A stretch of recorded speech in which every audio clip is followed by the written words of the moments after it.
Soap വേണ soap soap വേണ soap soap soap വേണ സോപ്പ് ചേട്ടാ സോപ്പ് വേണ സോപ്പ് ചേട്ടാ സോപ്പ് വേണ എന്ത് സോപ്പാണ്? ആക്കണ സോപ്പ് ശുദ്ധ സോപ്പ്. തമിഴ്നാട്ടിൽ നിന്ന് ഇങ്ങോട്ട് വന്നു സോപ്പ് വിൽക്കാൻ അല്ലേ? സോപ്പ് വാങ്ങ ചേട്ടാ, ഒന്നും ചെലവായിട്ടില്ല ചേട്ടാ, വാങ്ങണം നോക്കാം അഡ്ജസ്റ്റ് ആക്കാം. നിങ്ങൾ തമിഴ്നാട്ടിൽ നിന്ന് വന്ന് സോപ്പ് ചെലവായിട്ടില്ല പറഞ്ഞ് നമുക്ക് നടക്കടല്ലേ? ഞാൻ ചെലവാക്കി തിരങ്ങത് ഒരാളെ കണ്ട അതാ അയാളെ കൊണ്ട് പിടിപ്പിക്കാം സോപ്പ്. ആറായാലും വാങ്ങിയാ മതി. ആ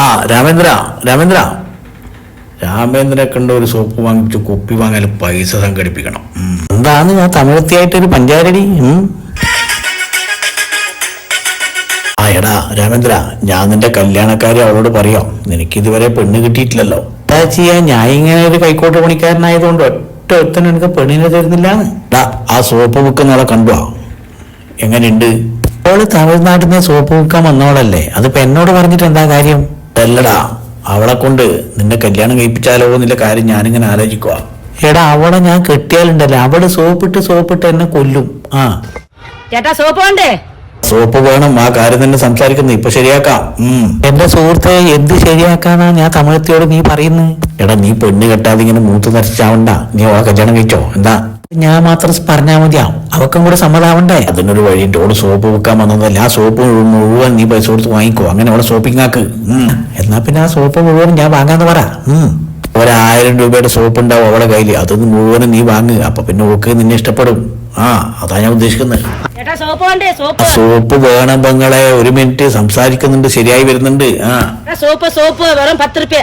നിന്റെ ഭാഗ്യം, നിന്റെ കല്യാണക്കാര്യം ഞാൻ അവളുമായിട്ടൊന്ന് സംസാരിക്കട്ടെ, നീ ഇവിടെ തന്നെ നിൽക്ക്. എടാ നീ ഉണ്ടല്ല, ഞാൻ കൂലിപ്പണി എടുക്കുന്നവനാണ്, നല്ല പൈസ ഉണ്ടാക്കുന്നവനാന്നൊക്കെ പറ. അവള് വിളിക്കുന്നുണ്ട്, അവൾക്ക് നിന്നെ കെട്ടാൻ തിരക്കായി എന്നാ തോന്നുന്നത്. ഏതായാലും ഞാൻ സംസാരിച്ചിട്ട് തീരുമാനാക്കിട്ട് വരാട്ടാ. ആ തമിഴത്തി എന്തിന്റെ ചേട്ടാ സമ്മതമാണോ? നിന്റെ സോപ്പ് വാങ്ങാൻ അവ സമ്മതിച്ചു. രണ്ടുപേരും സമ്മതത്തിന്റെ കാര്യമൊക്കെ പറയുന്നുണ്ട്. കല്യാണത്തിന് അവളെ സമ്മതിച്ചു എന്നാ തോന്നുന്നത്. 1000 രൂപ സോപ്പ് ഉണ്ട്, 500 രൂപ ചേട്ടന് 500 രൂപ. ശരി, ഞാൻ ഈ സോപ്പിന് കൊടുത്തിട്ട് പൈസ വാങ്ങിട്ട് വരാം. വൈകുന്നേരം കുപ്പി വാങ്ങാൻ 500 രൂപയൊക്കെ കിട്ടുമല്ലോ. അവളെ കല്യാണത്തിന് സമ്മതിച്ച അതൊക്കെ ഏകദേശം ശരിയായി. നീ സോപ്പ് വാങ്ങി, എന്നിട്ട് 1000 രൂപ ഇങ്ങോട്ട് കൊണ്ടാ, പൈസ അവൾക്ക് കൊടുക്കട്ട്. കല്യാണക്കാരില്ല, അതോടുകൂടെ ഓക്കെ ആയിട്ട് വരും. എന്നാ പിന്നെ താമസിപ്പിക്കണ്ട, ഇന്ന് 1000 രൂപ ഇന്നാ പിടിച്ചോ. എന്നിട്ട് ആ സോപ്പ് ഇങ്ങോട്ടാ, സോപ്പ് ഞാൻ വാങ്ങിയവളോട് പറഞ്ഞേക്ക് കേട്ടാ. 1000 കൃത്യമായിട്ടുണ്ട്, ഞാനത് അവൾക്ക് കൊടുത്തിട്ട് നിന്റെ കാര്യമൊക്കെ ഒന്ന് പറഞ്ഞിട്ട് വരാം കേട്ടാ. ശരി. എന്തെങ്കിലും ആകട്ടെ, 1000 രൂപയുടെ സോപ്പല്ലേ, ഭാവിയിൽ എന്റെ ഭാര്യയാകാൻ പോകുന്നവളല്ലേ. എന്താ സോപ്പ്? എന്താ ചേട്ടാ, എന്താ പറഞ്ഞു? ഒന്നും പറയാനില്ല, സോപ്പ് അവൻ വാങ്ങി 1000 രൂപ തന്നു. ഇത് 500 രൂപ പിടിച്ചോ, 500 രൂപ എനിക്ക് കമ്മീഷൻ. ഓക്കെ, സന്തോഷായല്ല? ചേട്ടാ പോകണം. ശരി, പോയിക്കോ 500 രൂപ കിട്ടി, സന്തോഷായല്ലോ. വിട്ടോ. ശരി. ഇങ്ങ വന്നേ, അവളങ്ങനെ പോയല്ലോ.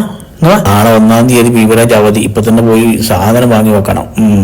അല്ലടോ, എന്തായി? ഞാനും അവളും തമ്മിലുള്ള കല്യാണക്കാരി എന്തായി, തീരുമാനിച്ചാ?